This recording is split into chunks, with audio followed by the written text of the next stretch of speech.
खुदावंद यीशु मसीह के नाम से आप सबों को जय मसीह की। आज के सुंदर दिन के लिए मैं खुदावंद यीशु मसीह को धन्यवाद करता हूँ कि उसने आपको और हमको नया दिन दिया, कि हम इस नए दिन को खुदावंद यीशु मसीह के एक एक पल के लिए हम प्रभु को धन्यवाद दें कि वो हमें नया दिन दिया है, कि हम नए रीति से खुदावंद यीशु मसीह को महिमा दें। सच में आज ज़रूरत है, क्योंकि यीशु मसीह हमें प्रतिदिन नया दिन देता है कि हम नए दिन में खुदावंद यीशु मसीह को नए तरीके से धन्यवाद करें। और सच में परमेश्वर आपको और हमको हर बातों से, हर परेशानियों से, हर विपत्तियों से, हर बीमारियों से बचाया है, जीवित भला चंगा रखा है। भले कई लोग बीमार हैं, कई लोग अब विपत्तियों में हैं, कुछ समस्याएं उनके व्यक्तिगत जीवन में हैं, लेकिन परमेश्वर आपको फिर भी जीवित रखा है, भला चंगा रखा है, और वो आपकी परेशानियों को हल करना जानता है। इसलिए आइए हम कुछ गीतों को गा करके उस खुदावंद यीशु मसीह की महिमा करें। धन्यवाद यीशु मसीह। सारी महिमा सारा आदर लाते हैं तुझको, सारी महिमा सारा आदर लाते हैं तुझको। दिल के करीब है वो मेरे करीब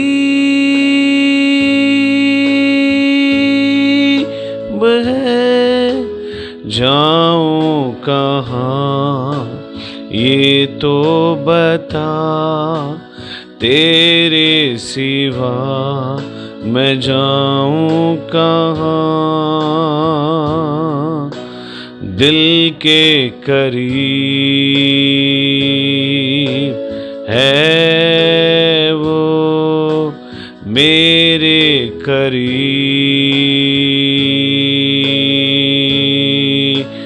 है, जाऊं कहाँ ये तो बता, तेरे सिवा मैं जाऊं कहाँ।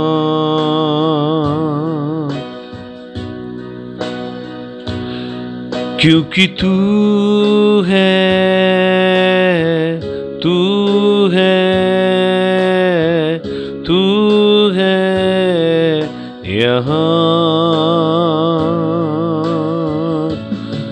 क्योंकि तू है,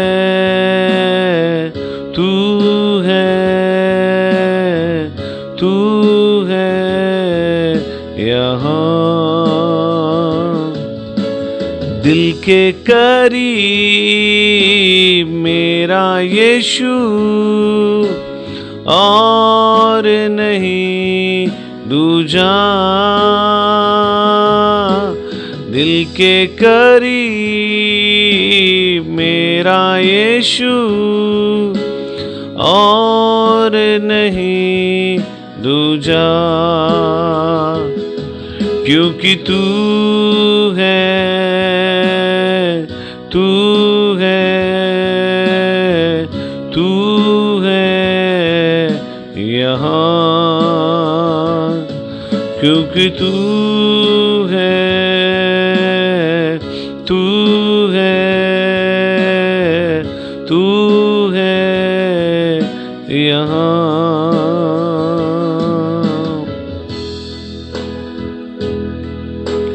हे स्वर्ग पिता, तेरे नाम की स्तुति हो।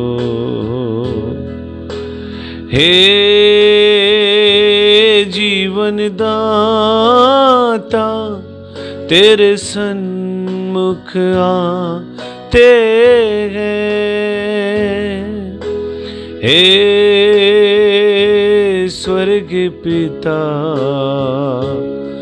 तेरे नाम की स्तुति हो। हे जीवन दाता, तेरे सन्मुख आते हैं। आराधना,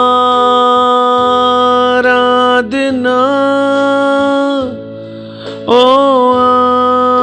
आराधना,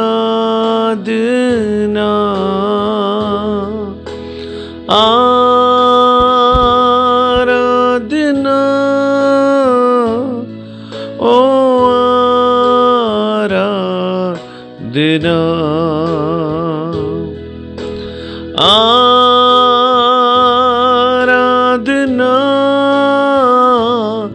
ओ आराधना,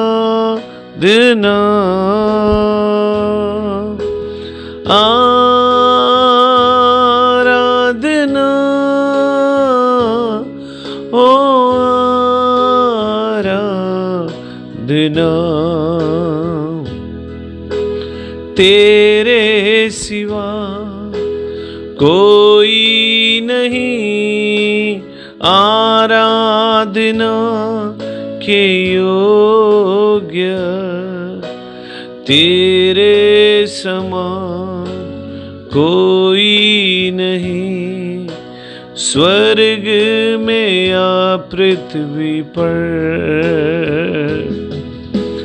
तेरे सिवा कोई नहीं आराधना के योग्य, तेरे समान कोई नहीं स्वर्ग में या पृथ्वी पर।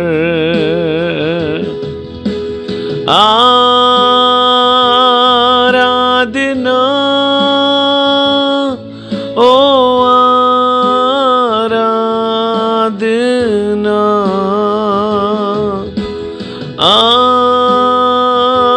आराधना, ओ आराधना। हालेलुया। आराधना,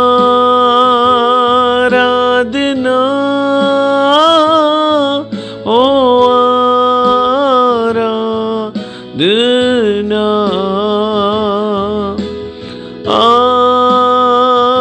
आराधना, ओ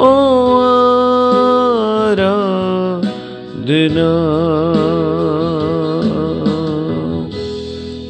हाँ यीशु मसीह, हमारे जीवन के द्वारा सारा आदर महिमा आपको मिले यीशु मसीह। और खुदावंद यीशु मसीह, हमारे जीवन में आराधना, स्तुति, बड़ाई केवल और केवल आपको होने पाए यीशु मसीह। आज के दिन, आज के समय के लिए सच में हम तुझे धन्यवाद करते हैं प्रभु। तेरे सिवा कौन है प्रभु?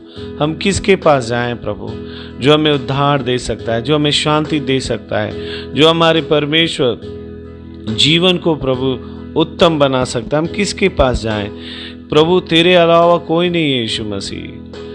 तू है तो सब कुछ है प्रभु। हम तेरे चरणों में आते हैं प्रभु। हमारे इस छोटी सी आराधना को आप ग्रहण कीजिए प्रभु, और होने दे खुदावंद यीशु मसीह, हम प्रतिदिन तेरे देवड़ी में, तेरे परमेश्वर और नज़दीक आने पाएँ और तेरे करीब आने पाएँ प्रभु जी। तूने कहा है प्रभु, हम निकट आएंगे तो तू भी हमारे निकट आएगा प्रभु। तू तो हमेशा हमारे निकट रहा ही है प्रभु। हम ही मनुष्य तुझसे दूर चले जाते हैं यीशु मसीह। विभिन्न प्रकार के संसारिक काम, परमेश्वर खुदावंद संसारिक सुख सुविधाओं को अपना करने के लिए यीशु मसीह, कमाने के लिए, अपना बनाने के लिए यीशु मसीह तुझसे दूर चले जाते हैं। लेकिन प्रभु तू मौका दिया है प्रभु कि आराधना के द्वारा, वचनों के द्वारा, इन दिनों में संगति के द्वारा करने के द्वारा हम परमेश्वर तेरे नज़दीक आ सकते हैं। हम धन्यवाद करते हैं प्रभु। सब बातों में आपको आदर, महिमा, सम्मान देते हुए इस आराधना को यीशु मसीह नासरी के नाम से मांगते हैं। सुन और ग्रहण कर, आमीन। यीशु मसीह के नाम से आप सबों को फिर से एक बार जय मसीह की। और मैं आज के दिन सच में प्रभु का धन्यवाद करता हूँ कि उसने हमें सच में बहुत अद्भुत वचन दिए हैं, जो आज हमारे जीवन के लिए सीखने की ज़रूरत है। और आज हम सीखेंगे कि परमेश्वर की दी हुई आशीष, उपहार और शक्ति का, दान वरदानों का गलत उपयोग मत करें। परमेश्वर की दी हुई उस आशीष को, अभिषेक का गलत उपयोग ना करें। मेरे प्रिय, इसके लिए मैंने एक वचन लिया है जो गिनती की पुस्तक उसके 35 अध्याय उसके 33वें वचन में लिखा है। गिनती की पुस्तक उसके 35 अध्याय उसके 33 वचन में वहाँ लिखा हुआ है, इसलिए जिस देश में तुम रहोगे उसको अशुद्ध न करना, खून से तो देश अशुद्ध हो जाता है। देखिए, बाइबल में लिखा है खून से ही हमारा जीवन शुद्ध हुआ है, यीशु मसीह का लहू से हम शुद्ध हुए। लेकिन यहाँ परमेश्वर मना कर रहा है कि खून से तो देश अशुद्ध हो जाता है, इसलिए जिस देश में तुम रहोगे उसको अशुद्ध न करना। बाइबल साफ रीति से बतलाता है। यदि आप पहला राजा की पुस्तक पढ़ें उसके 21वें अध्याय 1 से लेकर यदि आप 16वें वचन तक पढ़ें तो बाइबल बतलाती है कि नाबोत नाम का एक इजरायली की एक दाख की बारी सोमरोन के राजा आहाब के राज मंदिर के पास इजराइल में थी। इन बातों के बाद आहाब ने नाबोत से कहा, देख, तेरी दाख की बारी मेरे घर के पास है, तू उसे मुझे दे कि मैं उसमें सांख पात लगाऊं और उसके बदले मैं तुझे उससे अच्छी एक बाटी का एक और जमीन दूंगा। नहीं तो तेरी इच्छा हो तो मैं तुझे उसका मुंह मांगा उसका कीमत चुकाऊंगा। नाबोत ने आहाब राजा से कहा, यहोवा ना करे कि मैं अपने पुरखाओं की निज भूमि को तुझे दे दूं। और इज़राइल नाबोत के इस वचन के कारण कि मैं तुझे अपने पुरखाओं का निज भाग न दूंगा, आहाब उदास और अप्रसन्न होकर के अपने घर गया और बिछौने पर लेट गया। और बाइबल में लिखा है, मुंह फेर लिया और कुछ नहीं खाया। तब उसकी पत्नी इजबेल ने उसके पास आकर पूछा, तेरा मन क्यों उदास है कि तू भोजन नहीं करता है? उसने कहा, कारण ये है कि मैंने इजरायली नाबोत से कहा कि रुपया लेकर मुझे अपनी दाख की बारी दे दे, नहीं तो यदि तू चाहे तो मैं उसकी संगति दूसरे भी दाख की बारी तुझे दे दूंगा। लेकिन उसने कहा, मैं अपनी दाख की बारी तुझे नहीं दूंगा। उसकी पत्नी इजबेल ने उससे कहा, क्या तू इजराइल पर राज्य करता है कि नहीं? तू तो राजा है, उठकर भोजन करो और तेरा मन आनंदित हो। इजरायली नाबोत की दाख की बारी मैं तुझे दिलवाऊंगी। और तब उसने आहाब के नाम से चिट्ठी लिखकर उसकी अंगूठी का छाप लगाकर उन पुरानी और लोगों की ओर भेजा जो उसी नगर में नाबोत के आस पड़ोस में रहते थे। उस चिट्ठी में उसने यूं लिखा कि उपवास का प्रचार करो और नाबोत को लोगों के सामने ऊंचे स्थान पर बैठाना। और बाइबल में लिखा है कि तब दो नीच जनों को उसके सामने बैठाना जो साक्षी देकर उससे कहें कि तूने परमेश्वर और राजा दोनों की निंदा की है, तब तुम लोग उसे बाहर ले जाकर उसको पथराव करना कि वह मर जाए। इजबेल की चिट्ठी में की आज्ञा के अनुसार नगर में रहने वाले पुरानी और लोगों ने उपवास का प्रचार किया और नाबोत को लोगों के सामने ऊंचे स्थान पर बैठाया।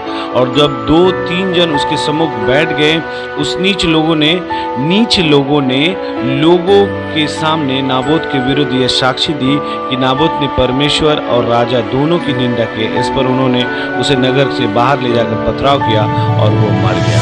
तब उन्होंने इजराइल के पास यह कला भेजा कि नाबोत पथराव करके मार डाला गया है। ये सुनते ही नाबोत पथराव करके मार डाला गया। इजबेल ने आहाब राजा से कहा, उठकर इजरायली नाबोत की दाख की बारी को, जिसे उसने तुझे रुपया लेकर देने से इनकार किया था, अपने अधिकार में ले ले, क्योंकि नाबोत जीवित नहीं परंतु मर गया है। इजरायली नाबोत की मृत्यु का समाचार पाते आहाब उसकी दाख की बारी अपने अधिकार में लेने के लिए वहां जाने को उठ खड़ा हुआ। देखिए, परमेश्वर आज हम अपने दान वरदानों को गलत उपयोग ना करें, उसका गलत इस्तेमाल ना करें।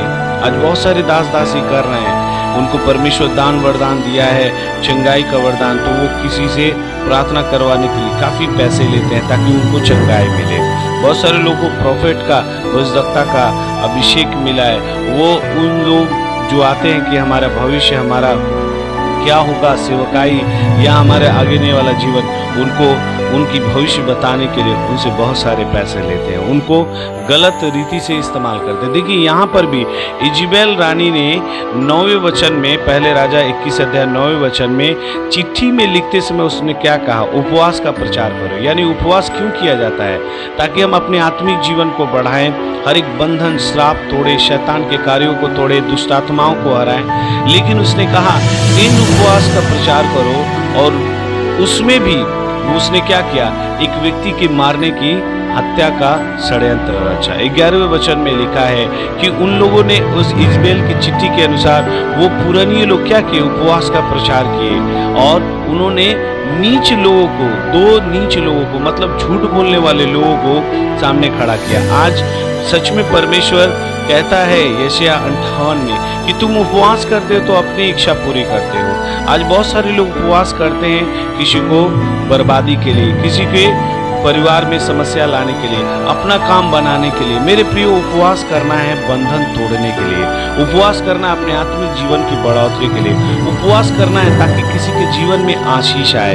हमारी उपवास के द्वारा, प्रार्थना के द्वारा किसी के जीवन में छुटकारा है। हम उपवास इसलिए ना करें कि हमें ये चीज़ें चाहिए प्रभु, हम उपवास कर रहे हैं, हमें सुंदर लड़की चाहिए, हमें कार चाहिए, हमें बड़ा नौकरी चाहिए, हम उपवास कर रहे हैं प्रभु तू हमें देगा। नहीं मेरे प्रियो, इजेबेल रानी ने भी उन लोगों से उपवास कराया जो इजरायली लोग खुदावंद यीशु मसीह की उपासना करते थे और उन्होंने उस उपवास को गलत चीजों के लिए इस्तेमाल किया। इसलिए मेरे प्रियो, बाइबल में लिखा है कि राजा आहाब को अपने महल के बगल की दाख की बारी का लालच हो गया था।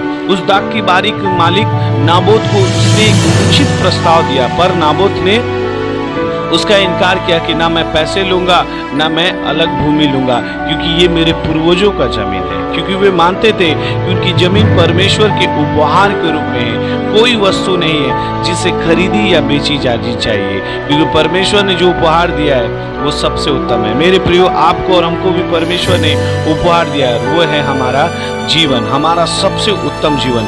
इससे बड़ा उपहार कोई नहीं है। इसको हम शैतान के हाथों में बेचे नहीं, ना पैसों से, ना बड़े औहदे से, पद से, प्रतिष्ठा से ना बेचे। मेरे प्रियो, नाबोत ने उन्होंने कहा ये मेरे पुरखाओं का जमीन है, मैं पैसों से या नए जमीन से मैं नहीं तुमको दूंगा, क्योंकि ये मुझे परमेश्वर की ओर से मेरे पूर्वजों को मिला और ये आज मेरा है, तो मैं इसके द्वारा खुदावंद यीशु मसीह की महिमा करूंगा।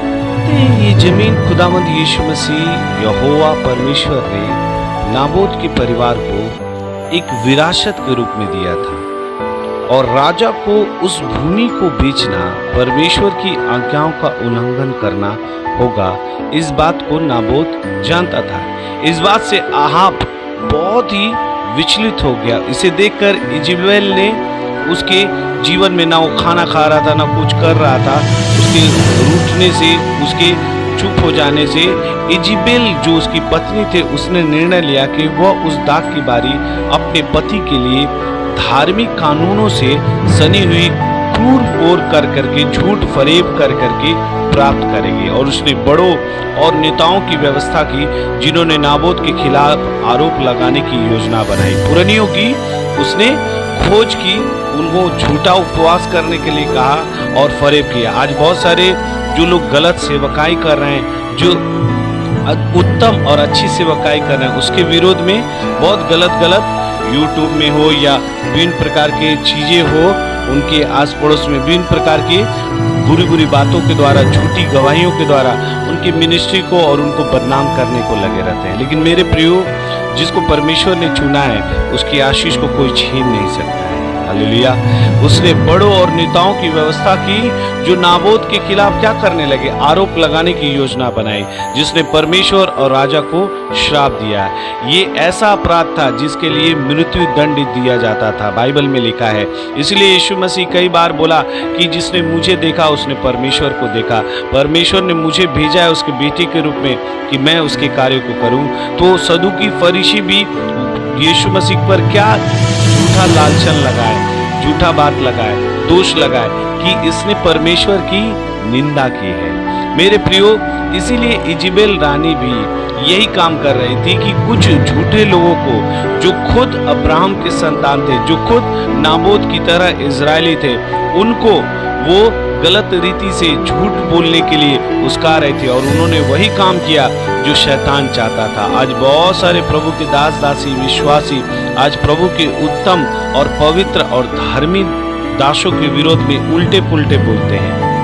इससे उनका प्रभु के दास का कोई फर्क पड़ने वाला नहीं है। पड़ने वाला है आपके जीवन का, क्योंकि आप गलत रीति से उनके पीठ पीछे उनकी बुराई करते हैं। मैंने बहुत सारे लोगों को देखा है जो प्रभु के उत्तम दासों के विरोध में बोलते हैं उनके जीवन में कभी भी श्राप खत्म नहीं होता है। वो श्राप बंधन में उनका आने वाला पीढ़ी भी रहता है, वो बहुत सारी परेशानियों में रहते हैं और फिर बोलते हैं हमारी प्रार्थना कर दीजिए ठीक हो जाएंगे। मेरे प्रियो, इजेबेल रानी किसको उस्का रही थी?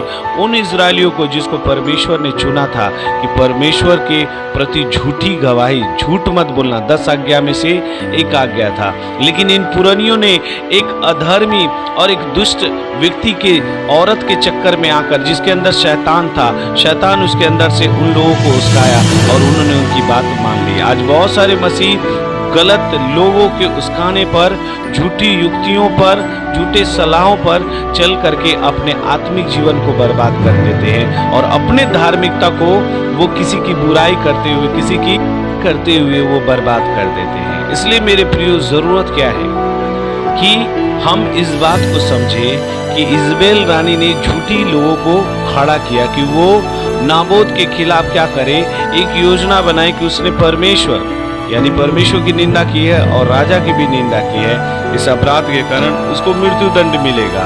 इजेबेल ने नाबोत के खिलाफ बोलने के लिए 2 झूठे गवाहों को भी नियुक्त किया, क्योंकि मूसा के कानून के अनुसार जो परमेश्वर ने उसको व्यवस्था के रूप में दिए थी, मौत की सजा शामिल होने पर 2 गवाहों की जरूरत होती थी। देखिए, इस भेद को समझिए, 2 गवाहों की जरूरत होती। इजेबेल ने परमेश्वर के वचन को आधार बना करके, परमेश्वर के नाम को आधार बना करके, परमेश्वर के द्वारा चुने गए राजा के आधार बना करके उस व्यक्ति को मार रही थी जो परमेश्वर के लिए चुना गया था। और उसने इसलिए 2 गवाहों को, झूठी गवाहों को उसने शामिल किया, क्योंकि मूसा के द्वारा परमेश्वर ने कहा था कि किसी को मौत देने के लिए 1 से 2 गवाहों की जरूरत है। उसने 2 गवाहों की नियुक्ति की कि उसके प्रति झूठी गवाही दे और उसको मारने की पूरी साजिश बना करके रखी थी। इस प्रकार नामोद, जो परमेश्वर की ओर सच्चा और विश्वास रखने वाला अच्छा मसीह था, उन्हें परमेश्वर की निंदा करने के लिए मौत के घाट उतार दिया गया था। कितने अहंकार के साथ आहाब और इजमाल ने धार्मिकता और परमेश्वर के नियम का पालन करने के प्रति चाहिए था, लेकिन उसके विरोध उन्होंने उस वचन का दुरुपयोग किया। वो चाहते तो उससे परमेश्वर के से कर करके कि परमेश्वर आप नाबोत की तरह हमारी भी भूमि को, दाख की बारियों को आशीषित कीजिए। वो भेंट चढ़ाते, वो प्रभु से मन्नत मांगते, लेकिन उन्होंने दूसरी की भूमि को, दूसरे की चीजों पर अपनी नजर डाली। 10 आज्ञाओं में से परमेश्वर ने कहा था, न तू किसी की मकान की, न किसी की स्त्री की, तू किसी के किसी वस्तु की लालच मत करना। लेकिन राजा आहाब ने किया और इस लालच के कारण ही, इस लोभ रहित अभिलाषा के कारण ही उसके जीवन में पाप आया, शैतान आया और उसका साथ देने के लिए उसकी पत्नी इजेबेल ने, जो दुष्ट आत्माओं से ग्रसित थी, उसने उसका साथ दिया और एक धर्मी पुरुष को मार दिया। मेरे प्रियो, आज आपका भी बहुत सारा पोजीशन, पद आपको परमेश्वर दिया है, इसका कहीं आप गलत तो इस्तेमाल नहीं कर रहे हैं। आप झूठे हैं, आप बेकार की जीवन जी रहे हैं, आप प्रार्थनाएं नहीं कर रहे हैं, आप सिर्फ और सिर्फ सुप्रिटेंडेंट हैं, आप सिर्फ और सिर्फ पास्टर हैं, बड़े पदों पर हैं। कहीं आप अपने जीवन को परमेश्वर के नजदीक नहीं रखते हुए आप सिर्फ पद प्रतिष्ठा, आपको आदर सम्मान चाहिए, कोई आपको जय मसीह बोला है कि नहीं, कोई आपको मिला है कि नहीं, कोई आपको आदर दिया है कि नहीं, इसके लिए आप सम्मान पाने के लिए आपके अंदर जलन आ जाता है और आप उस व्यक्ति के प्रति क्या करते हैं, बातचीत नहीं करते हैं। मेरे प्रियो, आज ज़रूरत क्या है, हम अपने जो चीज़ परमेश्वर हमें दिया है उसका हम गलत इस्तेमाल ना करें। हालेलुया। जो हमें दान वरदान दिया उसका गलत इस्तेमाल ना करें, जो पद प्रतिष्ठा दिया उसका गलत इस्तेमाल ना करें। हम नम्र बनेंगे, दीन बनेंगे तो वो शिरोमणि बनाएगा। हालेलुया। इस संसार के पद प्रतिष्ठा और संसार की वस्तुओं के लिए, नाशवान वस्तुओं के लिए हम अपने आप को जलन से ना भर जाएं कि हमें क्यों नहीं मिल रहा, उसको क्यों मिल गया, और उसके लिए गलत चीज़ों को अपनाएं नहीं, गलत झूठी बातों को न गढ़े, बल्कि परमेश्वर बोला है, मैं सच्चा हूं और मैं विश्वास योग्य हूं, तुम भी बनोगे, मैं तुमको भी दूंगा। हालेलुया।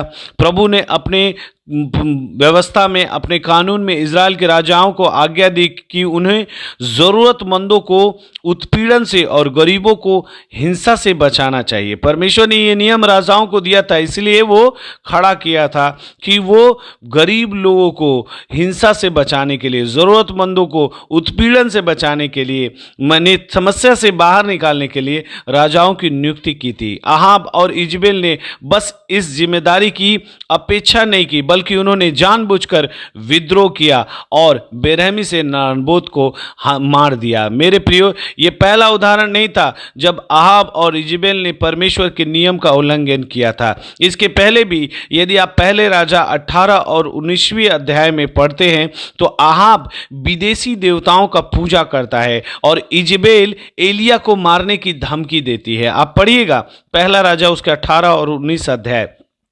वहां पर उन्होंने विदेशी यानी अलग तरीके के दुष्ट आत्माओं को मूर्ति बना करके उसको पूजने लगे और अहाब राजा भी पूजने लगा और इजबेल प्रभु के चुने हुए दास एलिया को मारने की धमकी देती है। ये दोनों ही परमेश्वर की दृष्टि में घृणित थे।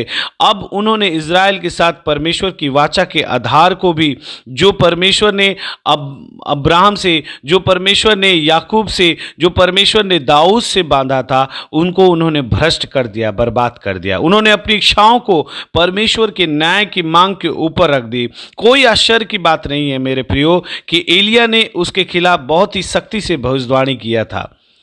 परमेश्वर के दासों को कभी भी समझौता नहीं करना चाहिए जो परमेश्वर दान वरदान दिया है। मेरे प्रियो, जब आप परमेश्वर के प्रति सच्चे रहेंगे, उसके सेवकाई के प्रति सच्चे रहेंगे, मसीही जीवन जिएंगे, तो वो भी आपके प्रति सच्चा रहेगा। आपको परेशानियों से निकालेगा, आपको समस्याओं से निकालेगा, आपके जीवन में जो चीज़ें ज़रूरत है उन चीज़ों को वो उपलब्ध करवाएगा और खुदावंद यीशु मसीह आपके विरोधी के आगे, आपके आगे खड़ा रहेगा ताकि आपके विरोधी से वो लड़ सके। हालेलुया। इसलिए मेरे प्रिय भाई बहनों, हमें सावधान रहना चाहिए कि हम कमज़ोर की, छोटों की हम शोषण ना करें, उनको हम गुलाम ना बनाएं। मेरे प्रियो, प्रभु के भय से चले। इसलिए मेरे प्रियो, यशायाह उसके 58 अध्याय में लिखा है कि तुम उपवास करते हो और अपने नीचे काम करने वाले लोगों से काम करवाते हो, लेकिन खुद आराम से बैठे रहते हो। मेरे प्रियो, ज़रूरत है कि हमें जो परमेश्वर उपलब्धियां और शक्तियां, दान वरदान दिया है, उसका हम गलत उपयोग ना करें, क्योंकि गलत उपयोग करेंगे तो हमारे जीवन में आशीष की जगह श्राप, जीवन की जगह मृत्यु आएगा।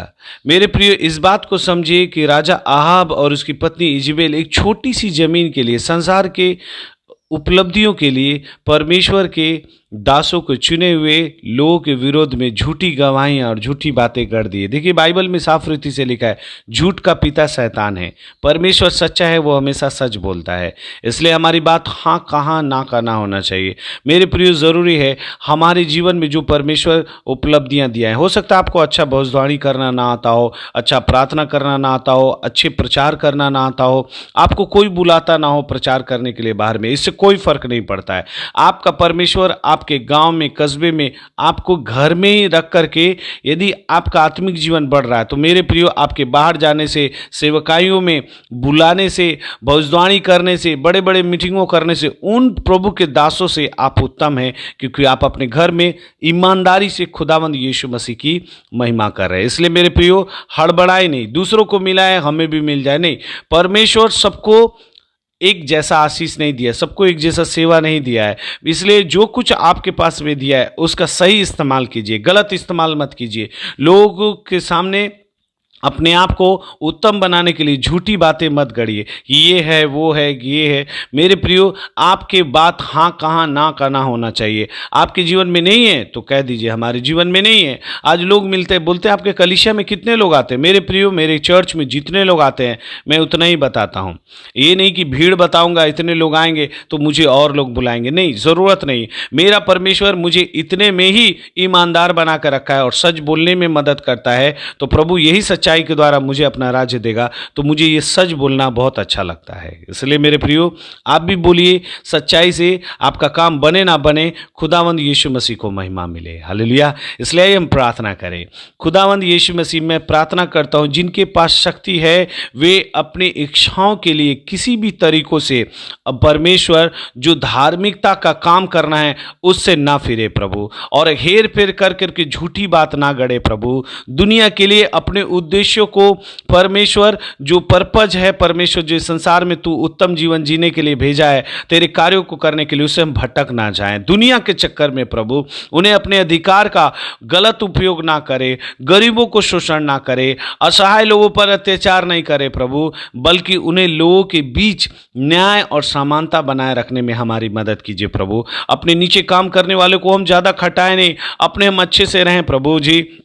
अपने नीचे काम करने वालों को हम ना कहें प्रभु पर विश्वास करो, और हम खुद परमेश्वर एसी में रह रहे हैं, बड़े गाड़ियों में घूम रहे हैं, हम अच्छे खानों को खा रहे हैं, लेकिन जब हमारे सामने हमारे नीचे अधिकारी आ रहे हैं, उनके जीवन में, उनके परिवार में कोई ज़रूरत पड़ रही है, तो हम उन्हें आश्वासन दे रहे हैं, थोड़ी सी चंद पैसे दे करके हम बोल रहे हैं कि आप चले जाइए। खुदावंद यीशु मसीह, हमें ऐसा दास दासी मत बना प्रभु। इसलिए प्रभु मैंने मिशन छोड़ा प्रभु, क्योंकि पैसे से प्रभु सेवकाई नहीं होता है प्रभु, तेरी उपस्थिति चाहिए, उसका हमें गलत इस्तेमाल नहीं करना है। आज पद प्रतिष्ठा में जो लोग गलत इस्तेमाल कर रहे हैं प्रभु, उनसे ये भी पूछेगा, इनका भी न्याय देना पड़ेगा कि तुम इस पद का कैसे गलत इस्तेमाल कर लिए। मेरे प्रियो, यदि हम अपने पद प्रतिष्ठा, अपनी सेवकाई, दान वरदानों का गलत इस्तेमाल करेंगे तो प्रभु के राज्य में कभी नहीं जाएंगे, लेकिन उसका सही इस्तेमाल करेंगे, नम्र बनेंगे और सही भूमि पर उस बीज को फेंकेंगे तो वो 100 गुना फल लाएगा। हालेलुया।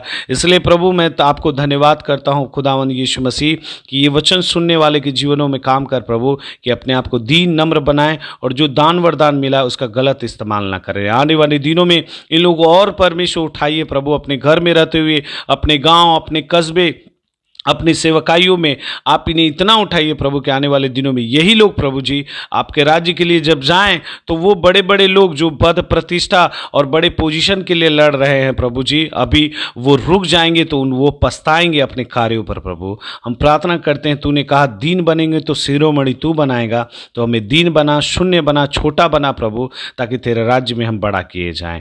धन्यवाद करते हैं संसार की सुख सुविधाओं के लिए प्रभु, हमें नहीं तू जीवन दिया है प्रभु, हमें इन सुख सुविधाओं को पाने के लिए झूठी बातें नहीं करना है, बल्कि हमें सब बातों में आपको महिमा देना है। हमारे पास रहे या ना रहे प्रभु, इससे कोई फर्क नहीं पड़ता है प्रभु। धन्यवाद करते हैं प्रभु कि हमें परमेश्वर जैसा रखा है, उसके लिए तुझे धन्यवाद करते हैं, और इस प्रार्थना को तेरे पुत्र यीशु मसीह के नाम से मांगते हैं, सुन और ग्रहण कर। आमीन। सबको जय मसीह।